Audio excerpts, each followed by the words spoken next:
My family has a tradition. Everyone, regardless of gender, must hide their identity and never reveal their family background. Only the first descendant to conceive a child earns the right to return home and take over the family business. I was the first in the entire family to get pregnant. The moment I found out, I was so excited I ran home without even putting on my coat. With this child, I could finally stop hiding our poverty from my husband, Ethan Moore, and his struggling little company wouldn't have to worry about next month's rent anymore. But when I got home and opened the door, I found my husband kissing another woman on the sofa. Ethan held the half-dressed woman and looked at me. "Blair's back. Let's get a divorce." I shoved the pregnancy test back into my pocket. What he didn't know was that his poor wife who'd suffered alongside him had a world behind her that he could never reach in his lifetime. Fine. I'll keep the child and leave the father. Goodbye forever. The divorce agreement is on the table. There's a pen next to it. Ethan's tone was flat. Blair slowly straightened her clothes, her neck covered with intense kiss marks. She sat in my usual spot, glanced at me, and curved her lips slightly without saying a word, as if she were the mistress of this house. I walked over and picked up the agreement. 3 pages, densely written. The house goes to Ethan. Company shares go to Ethan. Savings go to Ethan. The car goes to Ethan. I get nothing. I leave with nothing? Ethan finally looked at me. The agreement includes compensation. $30,000. That's not nothing. $30,000. I'd been married to this man for 3 years. $10,000 per year. Blair set down her teacup. "Vivian, with $30,000, you can rent a nice studio apartment."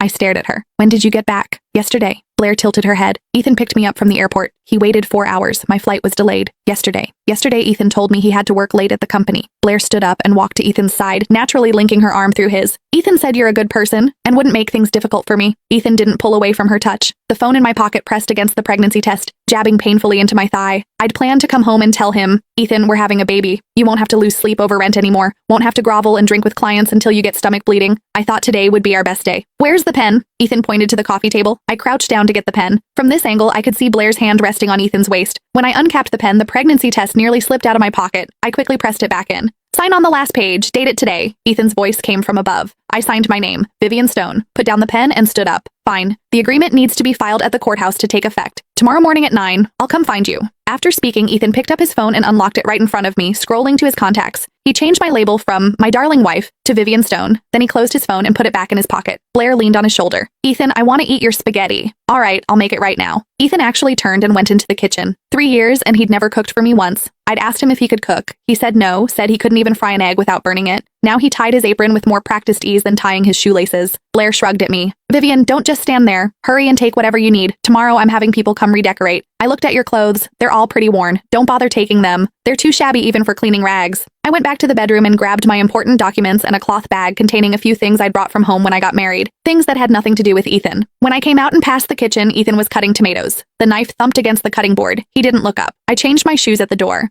Blair followed and leaned against the doorframe. "Vivian, I don't know if I should say this." "Go ahead."